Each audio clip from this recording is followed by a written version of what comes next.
Didier Drogba to win the UEFA Champions League for Chelsea.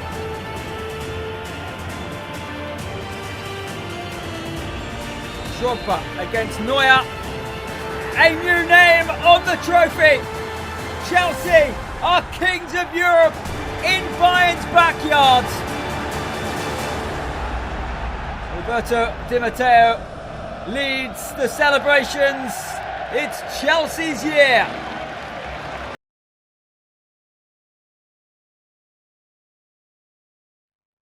Mas a era dos generais deu lugar à era dos algoritmos. Sob o comando de Tom e Bone, o Chelsea se tornou um laboratório bilionário. Mais de 1,5 bilhão de libras gastos para tentar comprar o sucesso, que em 2012 vinha da alma, do espírito.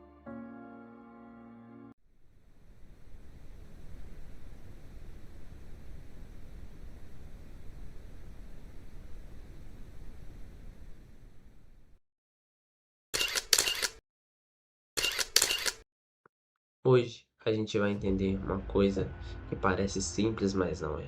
Como o Chelsea FC saiu de um time que conquistou a Europa na raça para um dos projetos mais caros e instáveis do mundo do futebol em 2026.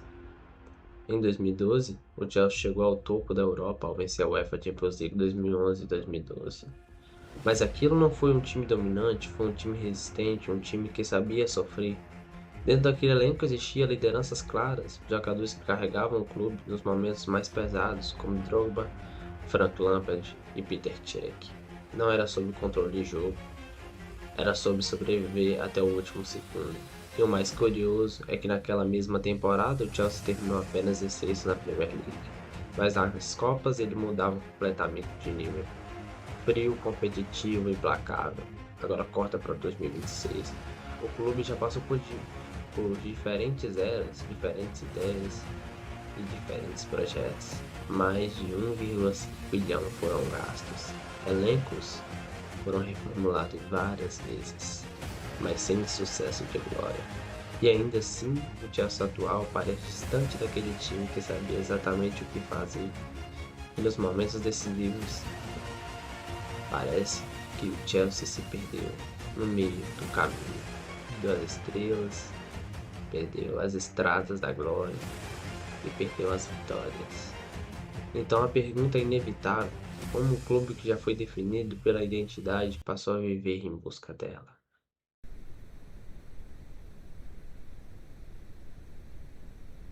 Em 2012, o Chelsea FC chegou ao ponto mais alto da sua história, a conquista da UEFA Champions League 2011-2012.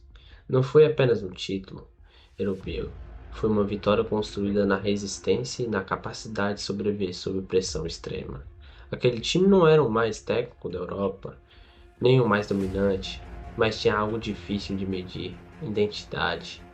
Dentro de campo, o elenco era guiado por jogadores que carregavam o peso dos momentos decisivos, como Didier Drogba, decisivo quando mais importava, Frank Lampard, referência técnica e emocional, Peter Cech, segurança em jogos de máxima pressão. Não era apenas um time que controlava todos os jogos, era um time que sabia como não perder, até encontrar o momento certo para vencer. E isso fica ainda mais marcante quando se olha para a Premier League daquela temporada. O Chelsea terminou em sexto lugar, longe da briga pelo título nacional, mas na Europa o cenário era outro.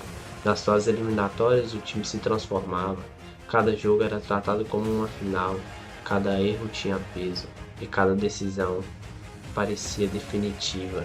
Era um clube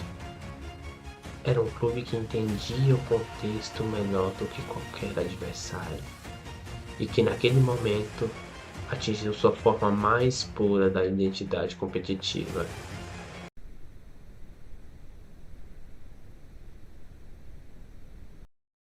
Após a conquista da Europa em 2012, o Chelsea FC entrou numa fase inevitável de transição. A geração que havia definido uma era começava a se dissolver aos poucos, como Didier Drogba, Frank Lampard e John Toews. Deixava de ser o centro do projeto e com isso o clube precisava se reinventar. Mas essa reinvenção não aconteceu de forma linear. Entre 2012 e 2021, o Chelsea viveu um ciclo de altos e baixos. houve momentos de domínio, como a conquista da Premier League em 2014-2015 sob o comando de José Mourinho, quando o time voltou a ser competitivo no cenário doméstico. Mas também houve instabilidade, mudanças constantes de treinadores, reformulações de elenco e tentativas diferentes de identidade esportiva impediram que o clube construísse uma continuidade real. O Chelsea oscilava entre projetos, entre filosofias e entre reconstruções. Mesmo assim, o clube ainda conseguiu competir em alto nível em determinados momentos, e isso se confirma em 2021. Naquele ano, o Chelsea voltou ao topo da Europa ao conquistar a UEFA Champions League 2020-2021, sob o comando de Thomas Tuchel. O time se encontrou uma versão mais sólida e organizada de si mesmo, defensivamente forte, taticamente disciplinado e novamente capaz de competir contra os maiores clubes do mundo. Foi um retorno ao mais alto nível de futebol europeu, mas ao mesmo tempo também foi o fim de um ciclo, porque logo depois dessa conquista o clube entraria em uma transformação mais profunda, uma mudança que não seria apenas esportiva, mas estrutural.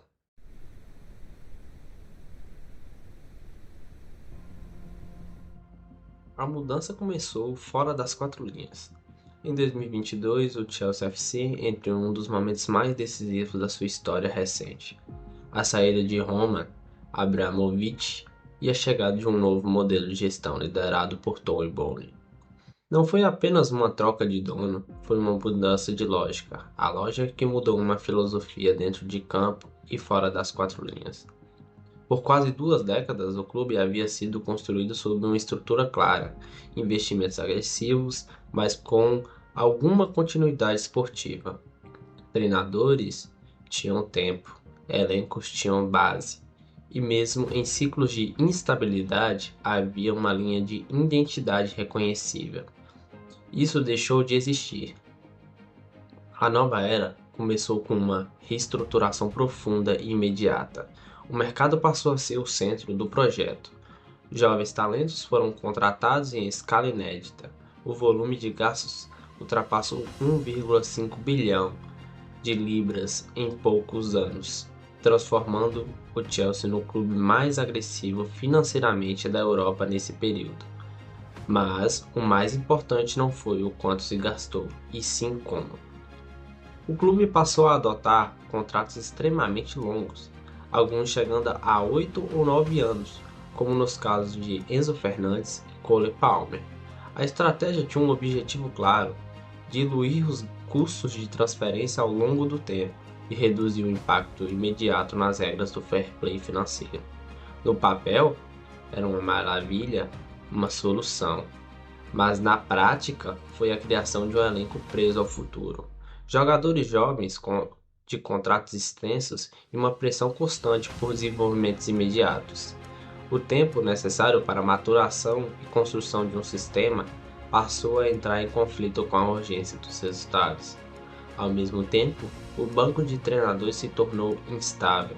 Tentativas de construir um projeto contínuo foi interrompida por mudanças sucessivas na liderança técnica. A ideia de evolução linear deu lugar a recomeços constantes, ajustes táticos e frequentes e elencos que nunca permanecia os mesmos tempos suficiente para consolidar uma identidade. O Chelsea deixou de ser um projeto esportivo em construção para se tornar um projeto em permanente reconstrução. E nesse processo, algo começou a se perder, não apenas resultados, mas coerência.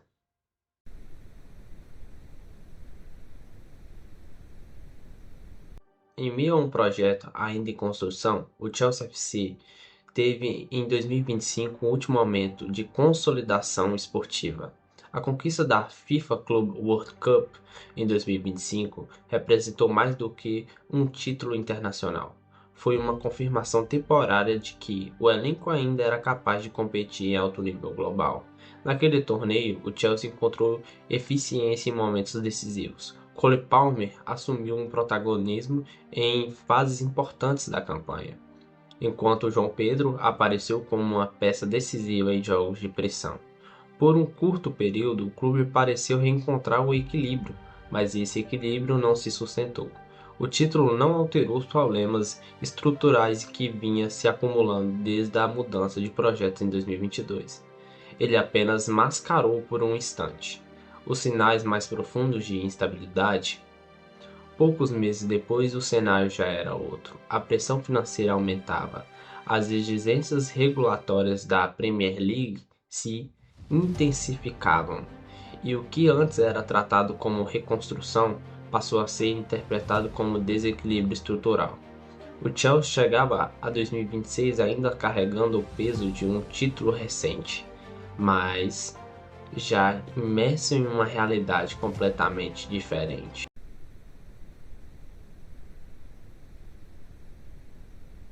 Em 2026, o cenário já não era mais de reconstrução, era de consequência. O Chelsea FC chega ao ponto em que o projeto deixa de ser avaliado apenas pelo desempenho em campo e passa a ser analisado pela sua sustentabilidade fora dele. Os anos de investimento agressivo que ultrapassaram 1,5 bilhão começam a cobrar um preço direto. Elencos foram montados rapidamente, mas nunca estabilizados por completo. Contratos longos garantiam proteção contábil, mas criaram rigidez esportiva, e a rotação constante de ideias impediu qualquer continuidade real. Dentro de campo, isso se reflete em um time que ainda busca consistência na Premier League, sem conseguir se firmar entre os principais competidores. Fora dele, a pressão cresce. As regras financeiras da Liga e da UEFA passam a atuar diretamente sobre o clube, existindo ajustes e equilíbrio e resultados mais consistentes. O que antes era visto como um projeto ambicioso de modernização, agora é tratado como um caso de alerta dentro do futebol europeu. Em 2026, o Chelsea não enfrenta apenas adversários dentro de campo. Ele enfrenta as consequências acumuladas de suas próprias decisões. E assim, o clube que um dia foi um símbolo de força competitiva passa a viver um momento em que o desafio já não é vencer títulos, mas recuperar a estabilidade.